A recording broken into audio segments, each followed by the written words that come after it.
দুষ্মন্ত রাজা যদি হতাম আমি, শকুন্তলাকে চিনে নিতাম আমি। আংটি থাকুক না থাকুক তার আঙুলে, যেতাম না কখনো যে তাকে ভুলে।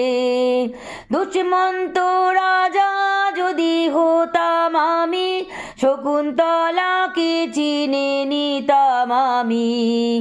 আংটি থাকুক না থাকুক তার আঙুলে, যেতাম না কখনো যে তাকে ভুলে। আমারে প্রেম হলো পারশমণি, সবই যে শোনা হয় ছুঁয়ে যখনই। দূর থেকে যত দূরে যাই না চলে, সোনার শকুন্তলা বুকে পেতাম আমি।